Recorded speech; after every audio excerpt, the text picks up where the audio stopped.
ఈరోజు డిన్నర్కి chicken dry roast చేశాను.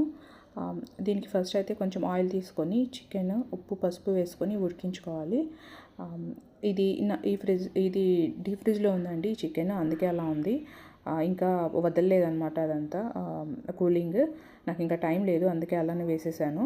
తర్వాత ఒక పక్క చికెన్ ఉడుకుతుంటే ఇంకో పక్క ఒక ప్యాన్లో తీసుకొని మీకు మళ్ళీ ఆయిల్ వేసుకొని రోస్ట్ చేయడానికి పచ్చిమిరపకాయలు ఉల్లిపాయలు వేసుకొని అవి బాగానే కొంచెం అంటే మామూలుగా కన్నా కొంచెం ఎక్కువ ఫ్రై అయ్యేలాగా చేసుకోండి.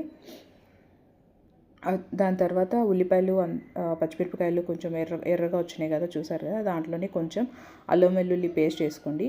నేను చేసే జస్ట్ 400 grams ఆఫ్ చికెన్ అండి, అది కూడా బోన్లెస్, అందుకే కొంచెం కొంచెం వేసుకుంటున్నాను మసాలా. ఈలోపు పక్కన చికెన్ బాయిల్ అయిపోతుంది. అయిపోయిన చికెన్ని మళ్ళీ రోస్ట్ చేసుకోవడానికి ఈ ప్యాన్లో వేసుకున్నాను. మళ్ళీ ఈ చికెన్ కూడా వేసుకున్నా కూడా బాగా రోస్ట్ అవ్వాలండి. సో అదేంటంటే కొంచెం బాగానే ఎర్రగా కొంచెం మనకి ముక్క కనిపించాలి, అంత రోస్ట్ చేసుకోండి. ఫైనల్గా చూసారు కదా, నాకు అంతా కొంచెం కింద అంతా ఎర్రగా అలా అయిపోయింది. బాగా రోస్ట్ చేసుకోండి. ఫైనల్గా ఉప్పు కారం వేసుకొని కొంచెం ధనియాల పొడి వేసుకున్నాను.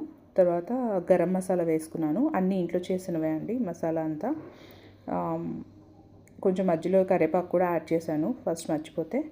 సో దాని తర్వాత కొంచెం అన్నీ వేసుకొని మసాలా అంతా కొంచెం ఒక 2-3 minutes ఫ్రై చేసుకోవాలి. ఫైనల్గా నేను కొంచెం ఉప్పు చూసుకొని మళ్ళీ సరిపోతే లైట్గా ఉప్పు యాడ్ చేశాను. ఫైనల్గా